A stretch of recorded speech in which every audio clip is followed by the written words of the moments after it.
Hey, and welcome back to the Heavy Sweater Podcast. My name is John King.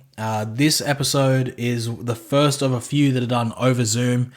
Still always a learning curve, I guess, with this. My audio is not great in this one, but Jack's is excellent. But yeah, since Brisbane lockdown happened, I was unable to get to anybody that I had planned to do a podcast with or wanted to do a podcast with. So I did a couple over Zoom, and they all came out pretty well.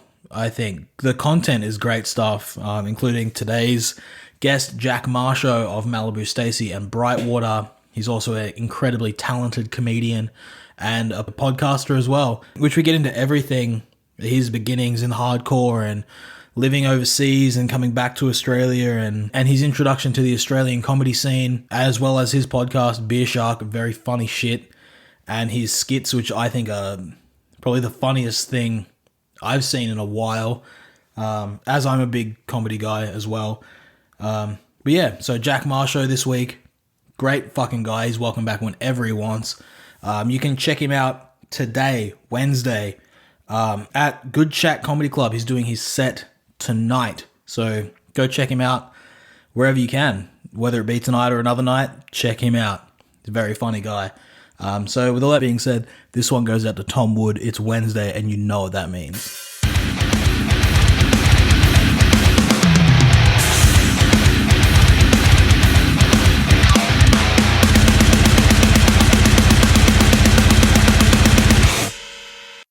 Excellent.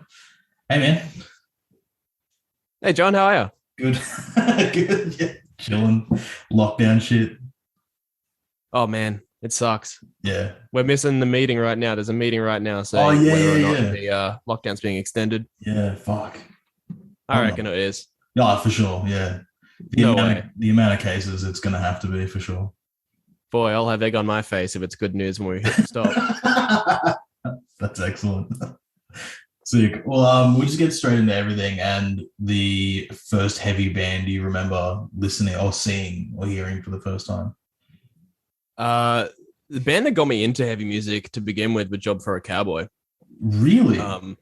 Yeah, I found a video of theirs when I was 10 of that scene from SpongeBob where they're playing the Super Bowl. Oh, yeah. Do you remember that video where they put knee deep over it? Yeah, that's so sick. That started playing. I was like 10 years old. I'm like, what the fuck is this? This is awesome. Excellent. That's so sick. Just straight up in the deep end, Job for a Cowboy. Yeah, it was a mix of that, and also I was a big SingStar kid. Okay. And on SingStar Party, there was a Busted song. And then I got super into Busted and pop punk, and then one of the blokes from there left and started like a Deftones kind of band called Five Star. Fuck. That's and hectic. Yeah, those were the two horsemen of me getting into heavy. Fuck, that's crazy. Started going to shows when I was about 14. Saw Endworld. That was my first show. That's so sick. That was a nightmare of a band. That is so sick though.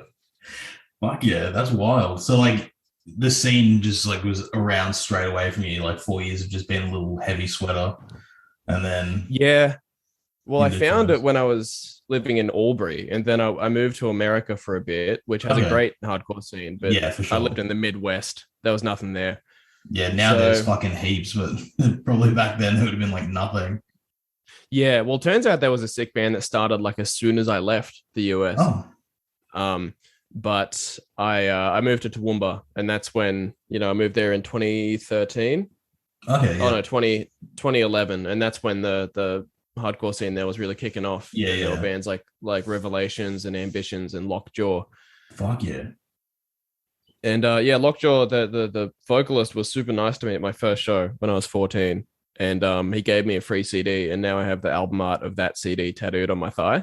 That's fucking excellent. That shit like fully like makes lifelong fans.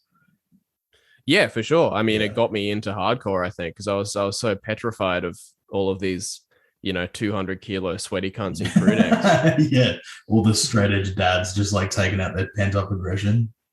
Yeah, I was like 40 kilos. Just yeah. But it was good to know that there were good people. There were better people there than any other subculture I'd kind of tried to be a part of, because I tried being like a skater before that. Oh, okay, yeah. Yeah, there's a lot of fun. There's a lot of good dudes there too, but it's like There's also a lot of like 30-year-olds. It's like, Yeah. oh, check out my 13-year-old girlfriend. I'm like, oh. That's sus. Like, don't know about that.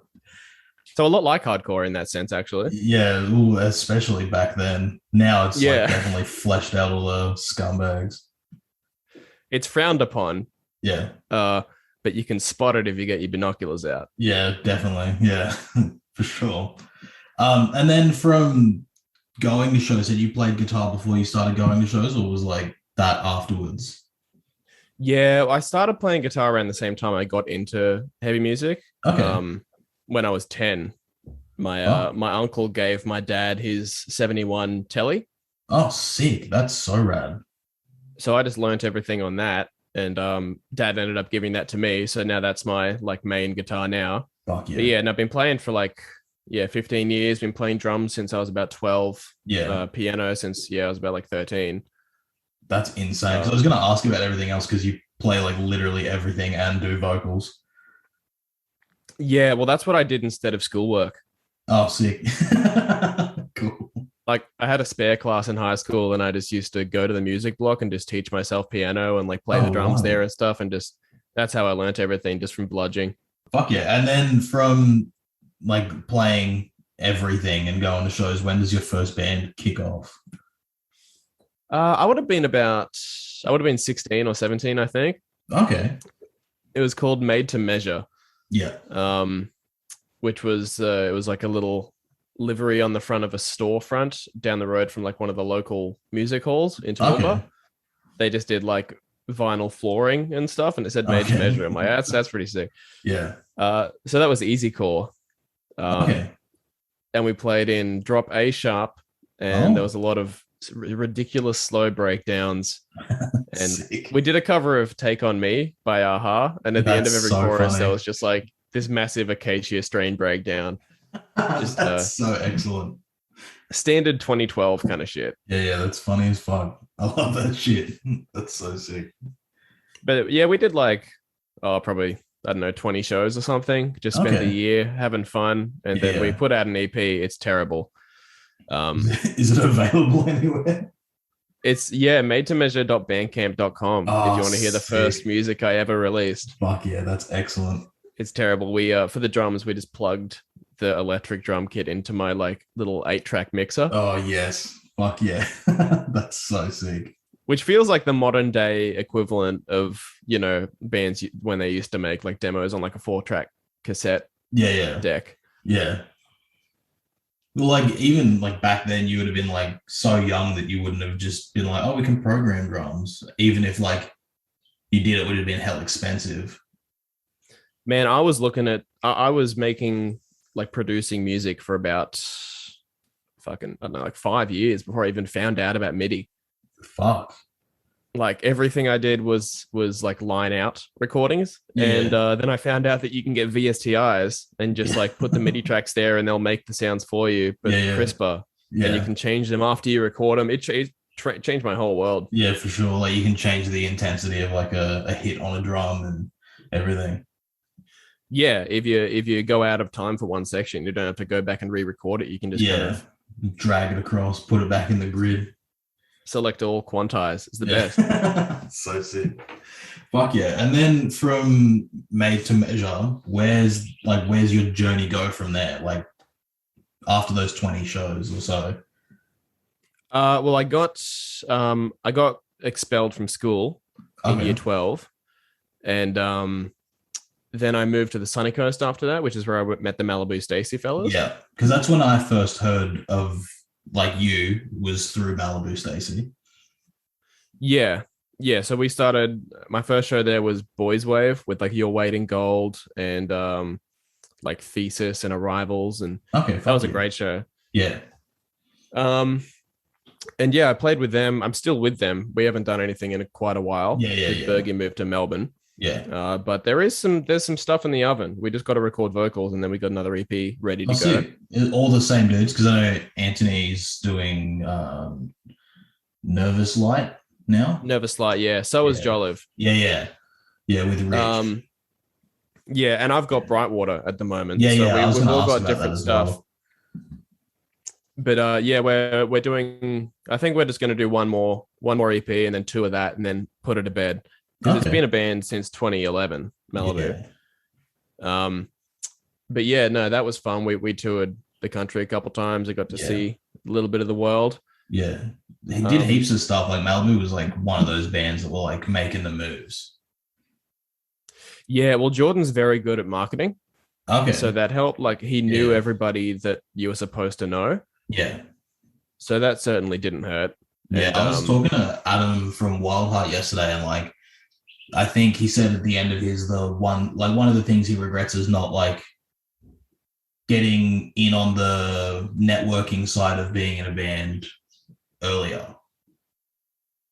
yeah, and it is a grind. I hate it. Yeah. That's kind of the reason why I moved away from being in bands because it's just a hustle all the Yeah. time. All the time. And Yeah. nothing feels genuine. You go to shows and you talk to people, and they Yeah. know that I'm not talking to them for any reason other than they run a tape pressing factory or some bullshit. Okay. Yeah. Um, Same as comedy. I speak to a lot of people, and it feels disingenuous because they know that I'm trying to just get booked on their room. Yeah. Well, yeah. Yeah, And networking's a grind. yeah, for sure. And then so you've gone into it already. We'll go into comedy. And was that after the last Malibu release that you started like dipping your toes into comedy? Yeah, that was a while ago. Internecine got dropped 2015, Yeah. and I started comedy when I was 21. So I don't Okay. know what year that would have been. That would have been around 20, yeah, around 2016 or so. I've been doing it Okay. for about 5 years. So we're about the same age. Yeah, I'm 25 now. Okay, I'm 26. Yeah. Okay, nice. Yeah. See. Cool. So Um, 2016, start getting into comedy, and how was your first show? it was fine. I saw a show the week before at Hey Comedy Club, Okay. and Nick Kappa was hosting. It's kind of like this tall dude with like an afro. Okay. And then I asked Nick how to get into it, and he told me, go to this open mic on Sunday. I'm like, all right, sick, I'll do that. And I went there, and then there was another tall guy with an afro, David Woodhead. He was hosting, Okay. and I thought it was the same dude. So I started talking to him like real confidently, like he knew Yeah. me. And I guess I held myself with such confidence that he decided to just put me on the lineup halfway through the show. That's so sick. So he gave me 5 minutes, and I went up and I did some terrible bullshit. It wasn't that bad for a first gig. Like I've seen Yeah. some terrible first gigs. Yeah. And I got a couple of like light chuckles, and I'm like, okay, so I didn't get nothing. Like I didn't completely bomb. Yeah. So that means I have something in there. I just need For sure. to work on it and hone it for a little bit. So I just took that 5 minutes and I worked on it for like a year, just trying to make it as punchy as possible. Yeah. And yeah, after a while I was doing, festival shows after about a year, like doing half-hour spots and That's crazy. getting paid to host and stuff. Fuck yeah. That's excellent. Yeah. So a lot of people think that it just takes a lot of time to get your name out there. But I think the truth is that if you're funny, like if you have it, then it doesn't really take a whole lot of time to get noticed. Yeah, definitely. But having said that, I've been doing it for 5 years, and there's still a lot of people in this town that haven't seen me. Yeah. I haven't performed at the main club yet because they haven't asked me to, and I'm Okay. too proud to ask them to do it Yeah. because I'm a prick. Yeah. But I decided I got fed up. I gave them a call last week, and I'm like, oi, I've been doing this for a half decade and you haven't booked me. What's going on? They're like, Yeah. we've never heard of you. Have you made an effort to reach out? I'm like, no. Why would I do that? Yeah. But they asked me to send some footage of my set to them, and then they'll see what they can do. But yeah, that's the same kind of thing, the networking side of it, just having Yeah. videos ready to go, like trying to prove yourself. Yeah. I think like the only thing that would separate the two scenes is if you're good from the jump, you're going to get further quicker in comedy. Yeah. I mean, I see bands like opening bands that are fantastic and they've only Yeah. done like 2 shows, Yeah. and no one really gives a shit because it's an opening band and no Yeah, one yeah. saw them anyway. Yeah. They're all just hanging out the front listening to Panic at the Disco or whatever the fuck. Yeah. Yeah. It's the smokers area break. Yeah. Yeah. Like Grizzly Shark were great from the get-go. Yeah. I saw their first show and they did very well.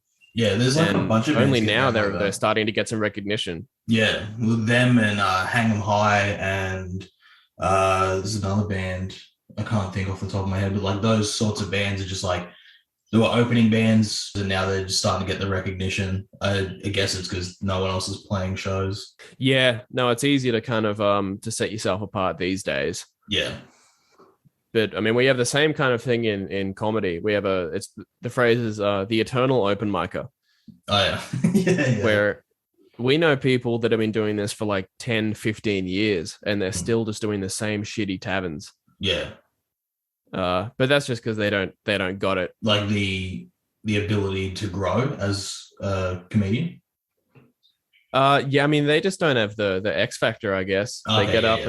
and yeah, the jokes might be good, but the delivery's stiff. Yeah, yeah. And yeah, they just haven't figured it out. Yeah. Well, yeah, I guess like if they're content doing that, then more power to them. But probably wouldn't hurt for them to work on their act. It's all like 1,000 hours of practice to get good at something.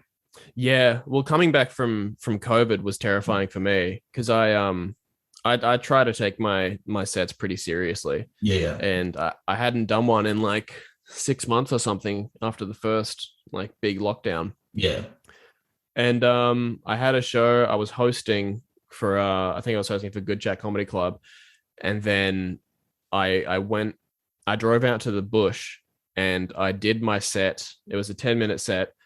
I I did that 5 times perfectly, yeah, and like if I fucked up a line or something, then I just start over. Like I had to do it 5 times perfectly in a row. yeah, And I was out there for about 3 hours. It was like freezing cold.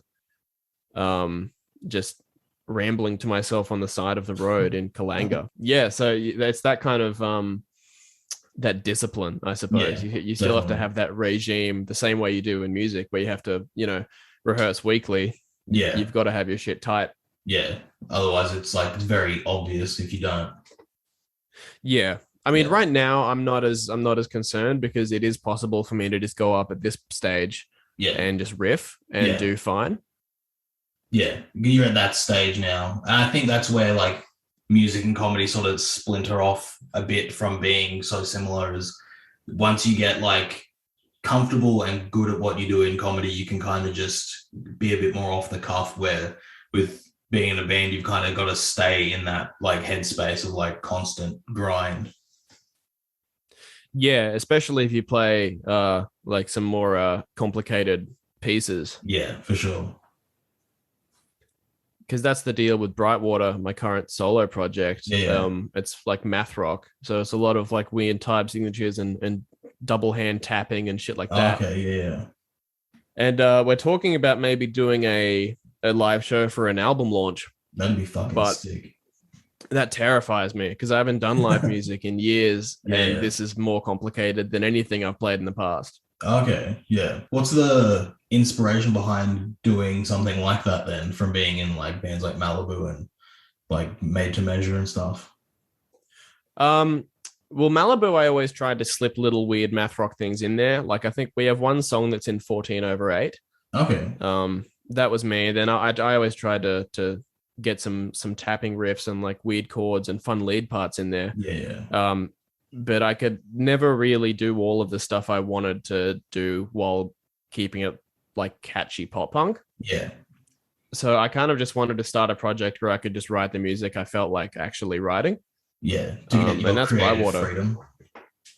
Yeah, definitely. And it's not always like math rock. I've got some like sad boy lo-fi shit on the Yeah. on the new album as well, and some That sounds acoustic sick. stuff. Um, some piano songs. So Yeah. yeah, it's it. I try not to define that project as a genre so Yeah. much as Malibu was. Like we had Yeah. a sound. I don't think Brightwater has a sound. Yeah. Well, it's whatever you make it. It's you're the driving force behind it. You're doing everything on it. So like Yeah, you dictate what it is. yeah. One huge difference is I'm actually going through a producer for this album. Okay. Yeah, how's that? James Walmsley. He's Okay, cool. engineering it. We're about like 75% done with the record now. Cool. Just got like vocals and little things like tambourine and stuff. Um, So that's helped a lot, having a second set of ears to kind of help Yeah. me, if like a lyric sounds strange, or if a guitar part doesn't sit right with the bass or whatever, Yeah. he can tell me, because I'm terrible at like criticizing myself when I'm recording myself. I just blast Okay. through it, recording it, and be like, yep, that sounds good, and just moving on. Yeah. Yeah. So it's good to have someone be like, nope, that was shitty, let's do that again. Yeah. Because I think like you could probably get a bit too close. I have that with writing as well. Sometimes I'm getting too close to something and I don't want to accept straight away that a part needs work. Yeah, well, I mean, especially if you've had the part written for 2 months, Yeah. and then you go into record a demo or something, and they're like, oh, how about we change that part? I'm like, but it's my part. Yeah. Yeah. That's my It's part. my boy. All of it's your part, but that one part is integral. Yeah, especially when it was a bit that you were like super stoked about, and they're like, nope, Yeah. scrap it. I'm like, Yeah. damn. Yeah. Just work it in somewhere else. But then he'll add something new to it that I wouldn't have even considered, and it sounds Exactly. way Yeah. better. So Yeah.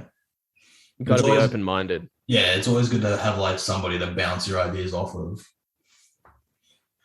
Yeah, for sure. That was the thing I kind of miss about Malibu, like writing with people. Yeah. Because now I'll just like put down a demo like in my little home recording setup, and then take it into the studio, and we ended up using some of the demo tracks anyway, like Oh, on the fuck final yeah. thing, That's sick. because the recording setup I've got here isn't too bad. Yeah. I think And that's like, I'm doing it in a bedroom at the moment anyway. Like my producer just works out of his house, okay, sick. but Yeah. he's very, very good at what he does. So I Yeah. guess that's the difference. It's not about the gear or the space. Mm. It's about the quality of the content you're going to put out.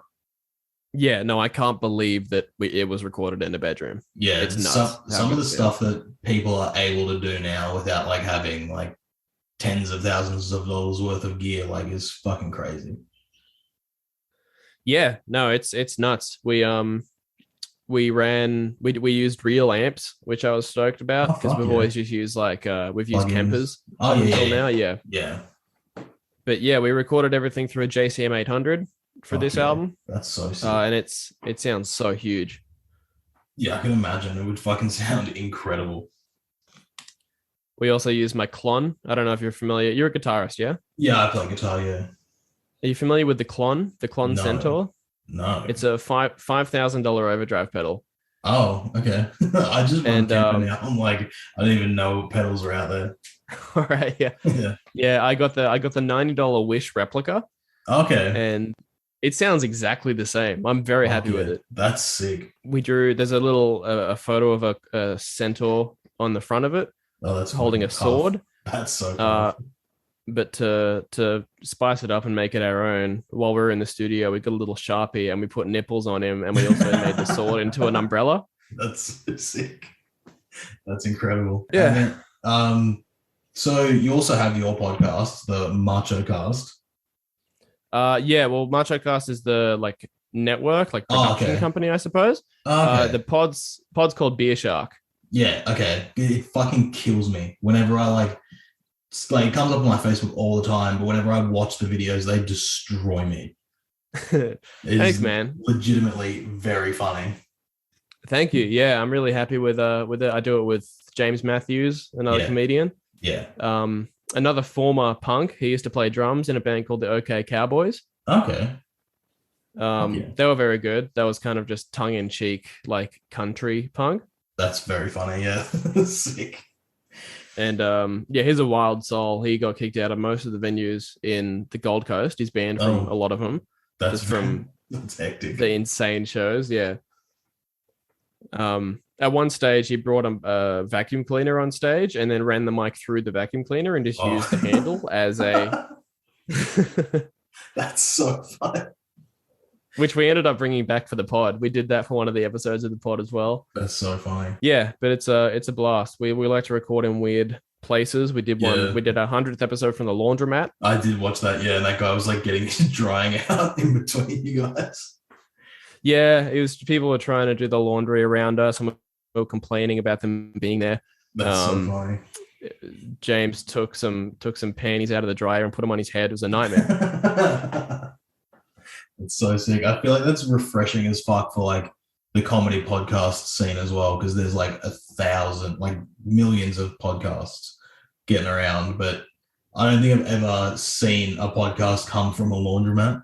Yeah, well, there's a podcast called Podcast But Outside, which is pretty Okay. good. They just set up they've got this bloody desk that says, "Come be on our podcast. We'll give you $1," and people can just sit down and they'll interview them. That's such a fucking sick idea. That is so It, funny.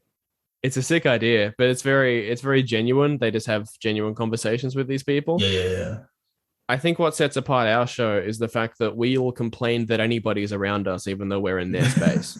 yeah. Yeah, that's so good. Yeah, well, I'm tired of podcast hosts being likable, because I think podcasts are the medium where you can just kind of do whatever you want, because no Yeah. one listens if they're not down with what you're doing. Yeah, So the whole premise of the show is just that we're scumbags. that's very Basically, funny. it's a big character piece. Yeah, that's funny as fuck. We do songs. We do a weekly song. I did watch that one where you were playing drums and James was singing over it. That was very funny. Yeah, it took a rant where he was complaining about women touching his nuts, and I just played drums. I tried to find the rhythm of his speech. Yeah, that's sick. That shit's so funny. It's a lot of fun to do. Yeah, because like you see those videos of like parts in movies and people are like playing guitar to their speech patterns. Yeah. Yeah, well, there's a guy on YouTube that just does drums for all of them. He's done one for like King of the Hill and Willy Wonka, Oh, and that's so sick. I can burn hours watching that shit. King of the Hill is underrated as fuck. Yeah, it really didn't get its platform it deserved on the No. animation podium, I think. Definitely. Especially there's one episode where I think Hank takes Bobby to go like buying clothes and Bobby just like takes all his clothes off and puts on arseless chaps and starts running around. It's like, it's so weird. Bobby was the best LGBT representative in cartoons for years. For sure. And he's also like slightly autistic. Yeah, he's a really woke character. Yeah, He represents. Yeah, He's across. he definitely grew up to be a podcaster, I think. Definitely. That's so sick. And then as well, I've got my list. I'm just reading it. I'll probably edit this out because it's a bit awkward. See how the sausage is made. Yeah. Yeah. And then from I just went out of it. This is going off the rails. The wheels have fallen off the finish line. They definitely have. All right. So if you could have like done music again and comedy again, was there anything you would change about both of those parts of your life? I wish I did some more heavy stuff. I'm thinking of doing a hardcore project, just like a little 3-track demo or something. Yeah, fuck yeah, that'd be sick. But I wish that when I had the time, I did the hardcore band I always dreamed about. Okay. But other than that, I'm pretty happy with where I ended up. Yeah. I think with comedy, I wish that I was a little more confident to begin with, because I'm only really getting confident now, and that definitely helps with the performances. Yeah. But also you need to get good enough at comedy to be worthy of being confident. Yeah. So that's a catch-22. So I think I think I've ended up in a pretty good spot. I don't know if I would do anything different. Fuck yeah, sick. Well, yeah, like I think your comedy's incredibly funny. All the skits you post and the podcast is very funny, and everything you've done in Malibu is fucking excellent. And I'm stoked to hear more from Brightwater when that comes out. Yeah, thank you. No, I'm really, I think the thing is I just don't put my name with anything that's shit. Yeah, that definitely Like helps. if someone asked me to do like even music videos that I've directed in the past, someone would send me the song and it's garbage, and I'm like, I don't know if I want to do this one, man. Yeah, because you did that for a while as well, like the media side of it with videos and photography and everything. Yeah, no, I was filming bands, doing shows and doing music videos, and I worked for a church I was a camera technician there for a while. So that was my whole life. I've got about $30,000 of film equipment in the garage right now. That's insane. Yeah. Is that something? But that's also good because now I can just use it for sketches, and now we have like world-class video production for our sketches. Fuck yeah, that's sick. Because like the sketch you were doing about selling your car because your wife left you was fucking incredible. Thank you. Yeah. We're thinking of doing a sequel for that soon, Oh, definitely. That's fucking excellent. where he buys it back off the guy he sold it to. Oh, yes. That's so good. Is It's, filming band something you want to get back into? not really, because since I've been gone, everybody's doing so well. Like Yeah. in terms of the quality of music videos being produced, like Nick Hagens, Elliot Salvage, Yeah. like even like Sam Pena, he's doing incredible things. Yeah. Yeah. And I don't want to compete. Like it looks like too much work. I don't want to make this the same sort of insane shit that they're doing. Yeah. And for me to go in and do what I used to do, like the same quality of stuff that I always have, and charge the same amount as those guys, I don't think I just don't think I have a place in the market anymore. Not to Okay. mention, I'm kind of just bored of it. Yeah. Cinema, I got a full-time job doing advertising. Like I was directing commercials for Oh, a bull bar company that's sick. and editing them and everything. And then just the grind of going into an office every day at Yeah. 6 o'clock and just like working on videos and going home and fucking having to make videos at home. It just took the love out of it for me. So I think Yeah. that was the final straw of me in the media world, was just making some commercials for 4-wheel drives and then seeing the therapist. Because of or Yeah, just going and like, I fucking hate my job. I thought I'd like it. I hate bull bars. Yeah, fucking bull bars. Well, I used to work in the factory welding the bull bars, and then they pulled me out of the factory and put me in the office, and I'm like, sick. I'm moving on up. Yeah. And then I was like, can I go back to the welding, please? Yeah. It's not as nice up here. So I quit and I started working in a warehouse again because that was Okay. preferable to making videos, apparently. That's hectic. And then quit the warehouse and now I'm welding again. So it's a circle of life. Fuck yeah. Just daily grind, daily weld. Yeah, well, if the weld's shit, you have to grind it. Yep. Fuck yeah. Sick. Awesome, man. Well, do you want to get into your top 5 favorite bands of all time? I reckon number one would still probably be Fight Star, that Fuck the band from with the guy from Busted. Yeah. I think definitely Foxing deserves a mention. They just dropped a new album and it's mental. Fuck yeah. They had a fun way of advertising it as well. They had 6 flash games, like online games that you could play to like relating to the album. They were like rituals, like satanic rituals. That's so sick. And if you finish all of them, you got links to like a ticket to watch on like a virtual show. That's fucking wild. So I'm going to do that after this. That's going to be fun. Sick. I think Basement is up there. Okay. It's just a classic that I've loved since I was a kid. Stick to Your Guns. Excellent band. They were like the first band to like get me out of metalcore and into hardcore. Yeah, fuck yeah, that's sick. Um, Also kind of relatable to like your situation of playing like the music you play and then also swapping to Brightwater with Jesse being in Tradewind also.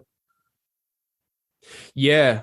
Well, there's the guy from Defeaters doing like an acoustic thing as well. Is that Alcoa? Fuck yeah.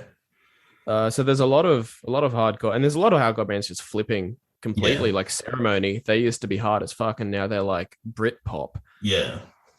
So it's hard to tell what'll happen with a lot of hardcore bands where they want to start like side projects and doing dreamy stuff. Or just turning the full band around. Yeah, which is fair enough. If you're tired of playing one style, then why hold on to it, I suppose. Yeah, it's all about personal and creative growth. Yeah, for sure. And then I really like Expire, which I know isn't a very cool thing to say right now. I think they've been cancelled or something. I think so. I haven't looked into it because I don't care. It stops me from enjoying art if I start giving a shit about what the artists are doing as people. But Expire rules. I've got an Expire tattoo on my arm, and then on my other arm is Death Cab for Cutie, which I reckon deserves a spot on the top 5. Yeah, I feel like they're kind of a bit overlooked for the time period they were in. Death Cab. Yeah. Yeah, I mean they were huge for like nerds. Yeah.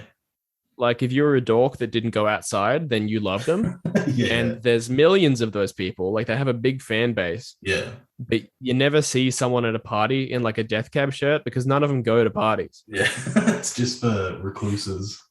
Yeah, it's That's like this funny. shirt is to sit in front of the computer in. It's for the mirror only. Yeah, you ever wonder if someone's had like gotten laid to you like in your merch? Uh, Probably not. The idea of that's funny, but probably not my old band's merch. Because like I've had so many things. Like I've had one night stands where I look down and I'm like, I wonder what I was wearing, and it was like a fucking like a Braves shirt or like an That's very Arrivals hoodie or something. And I yeah, was like, oh, I wonder. I should tell them about that. yeah. I feel like it'd be very funny to like receive just a random message being like, "Yeah, I just had a one night stand last night. I was wearing your merch. High Yeah, fives all thanks to around." you guys. Yeah, Thanks to that sexy design. yeah. That's sick. Yeah, and then who are some comedians on the come up that you think people should keep an eye out for? Because I feel like Australian comedy isn't as recognized as American comedians because of social media. Yeah, for sure. A lot of Australian comics just don't care about promoting their stuff. They're in the mindset like that old school mindset of being like, well, if I'm good on stage, I can, people will recognize me. Yeah, yeah. But Just no doing one's your going to art come as and art. yeah. But the problem is, no one's going to come see you on stage if no one knows who you are. But my favorite Australian comedian of all time is Damien Power. Okay. He's a Brisbane guy. We do a lot of shitty open mics together, and I've Fuck had to yeah. follow him a bunch of times, and he just buries me because he's been Oh, doing it for ages. yeah. He's hilarious. He's on the project a fair bit. Okay, yeah. Um, he has an hour for free on YouTube, which is a fantastic special. It was shot at Sick. the at some theater in Melbourne, and yeah, the another good friend of mine, Jacob Lingard, very Okay. funny. I don't know if he has any stuff out online, but his Instagram, Jacob Lingard Comedy, I believe. Sick. A lot of good stuff on there. He posts little clips and stuff. I think everyone should get around James Matthews, the Yeah. co-host of my podcast. Very funny. He's one of the funniest people in the city. Yeah, And he comes across to me as like a almost like a more real and wild equivalent of a Theo Von in pop like mainstream. yeah, yeah, he's like Theo Von mixed with Andrew Dice Clay, Yeah, definitely. which is a dangerous Lethal. combination. Yeah. Yeah.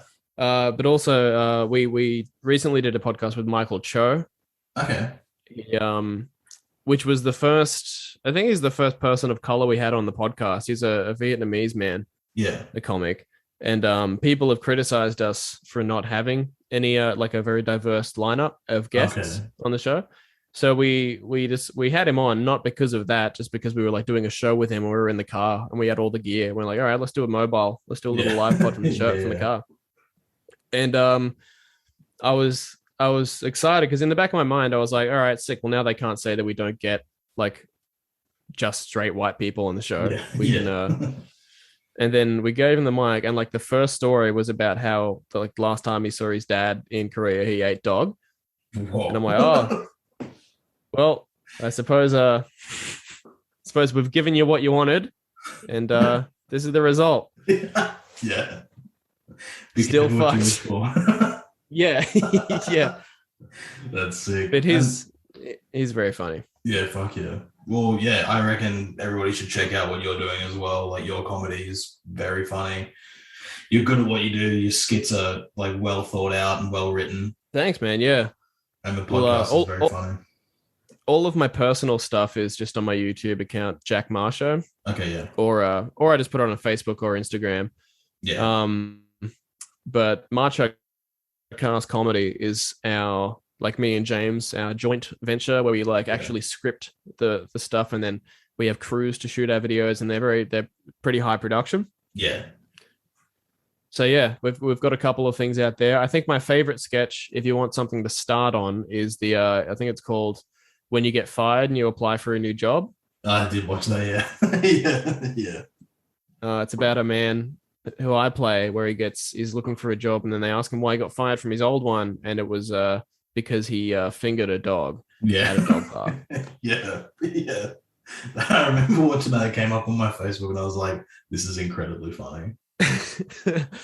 Yeah, so if you're bored looking for something to do, if you're in lockdown and you need some shit to watch, I've got plenty of content up there. I'll be recording my set soon. I've got a tight 10 minutes that I'm going to record and maybe Fuck yeah. publish. Cool. I'm Where not are you too going to sure. record that at? Good Chat Comedy Club. Okay, cool. Sick. Yeah, that's the best spot in the city. It's always packed out with people that are having a good time. Yeah. But hopefully I can do my show there on Wednesday if the city isn't still locked down. Yeah, hopefully. We'll see. Yeah. I'm not hopeful, but I'll get up there eventually. Yeah. That's sick, man. And finally, if you could best describe the similarities between both Brisbane comedy and heavy music, what would you put together with that? There's a lot of rapists in both. A lot more in comedy since I started. Kidding. But no, it's very clicky. All of the shit that I hated about the heavy music scene is exactly the same in comedy. Like there's these parties where it's like only the guys that have been on ABC are at this one. Oh, okay. Yeah, there's these little groups that kind of congregate around each other. Yeah. And that's very similar. There's clubs and open mics that just won't book certain people because they just don't like them. So it's very clicky in that sense. But also, all of the things I loved about the heavy music community are the same. You can go to any of the comedy clubs and I'll know 80% of the people there, and it'll be good to just catch up with everyone. It's a real community. Yeah. And then when I travel for shows, I went up to Cairns last month and met everyone there. They're very, very funny people up in Cairns. Fuck yeah. Caleb Day is another one. Caleb Day and Joe Waddington from Cairns. Yeah. Hilarious fellas. So it's good to be able to go to pretty much any city in Australia and I'll know someone there. Yeah, that's sick. Which is the same as hardcore. If we were on tour and we were in a town we've never been, we knew that there was going to be someone in a band that we were familiar with that would put us up for the night or, just want to have a beer or something while we were there. Yeah. Just inclusive for art to grow. Yeah, for sure. And then, sick. If I rock up to a new town, first show, on the day I land or whatever, I'll just do a set and then I'll start talking to the other comics there. And then that's the friends that I've made for the rest of the trip. I'll just hang out with them for the rest of the days that I'm there. Fuck yeah. Cool. Joe Waddington and Peter James took me to a mini golf course up in Cairns. It may have been the most pathetic mini golf course I've ever been to. All of the obstacles were just bricks that they glued to the concrete. Oh no, that's horrible. And they had one decoration, and it was a little steel sunflower that looked like it's been there since the Holt administration. That's fucked, man. But that's far North Queensland for you. Yeah, just getting it how they can get it. Man, you get what you're given. Yeah, we'll get what you make in that situation. Yeah, Cairns is what you make of it. Yeah. Sick, man. Well, thanks for doing the podcast. We'll get to your socials and then shut it down. Thanks for having me, man. This is great. It's all good. On Instagram, I'm Frog Dad. That's my username. You can find me on Facebook, Jack Marsho. I pretty much accept everyone because I just want people to look at my stuff. Yep. Sick. On YouTube, Jack Marsho and MachoCast Comedy, and also Twitter. I'm not as active on there, but I'm crowd killing on Twitter. That's very funny. Which is that's a Twitter name that carried over from the hardcore days that I just never ended up changing. Yeah, that's sick. Yeah, so that's me. Jack Marsho Film at gmail.com if you want to sign me up for any gay websites. Excellent. And email me and I'll give you my address and we can hang out. Sick. Thanks, man. And there it is. Another week done. Jack Marsho, very funny guy. He has me laughing the entire podcast. Great dude also, like I said in the intro. And you can check all his music endeavors out, Malibu Stacy, Brightwater, and his comedy. Check it out. He hits his handles at the very end of the episode. But yeah, go check out his comedy, leave comments, tell him that he's fucking really funny, because he is. And yeah, on board with supporting your local heavy scene, support your local comedy scene. I've found personally through my interests in music and comedy, just because I'm a big fan of comedy and have been like most of my life, and professional wrestling, all those communities are very similar, starving artists, so to speak. Which I'm a fucking big fan of. But yeah, if you've got time later today, weekly comedy Wednesdays at the Good Chat Comedy Club. Go check out Jack as well as a bunch of other really funny comedians. Sick stuff. We'll be back next week with a new guest, more of the Zoom sessions. But yeah, thanks for listening. And you can also follow the podcast on Facebook and Instagram at Heavy Sweater Podcast, and subscribe on YouTube, Apple Podcasts, Spotify, Amazon Music, and Podbean. Heavy Sweater Podcast. And yeah, I've got a link tree on my Instagram and Facebook if you want to get to any of the other stuff from there. It's easy. Tell your friends. If you like what I'm doing over here, tell your friends about it. Because this isn't for me. Like, I love heavy music, and I want the Brisbane scene to be looked at a point where it was a couple of years ago, where it was like the hottest thing and there were great bands all over the place, and it was a real collaborative effort by everybody, and I want that for this scene more than anything. So if you know somebody who likes heavy music, you know someone that likes hearing stories about heavy music, you know someone who just likes hearing stories in general, or somebody that likes podcasts in general, let them know about this, and hopefully they'll check out some bands that we talk about or bands that are featured on here, and we'll go from there. But yeah, support your local scene, support your local art. Thanks.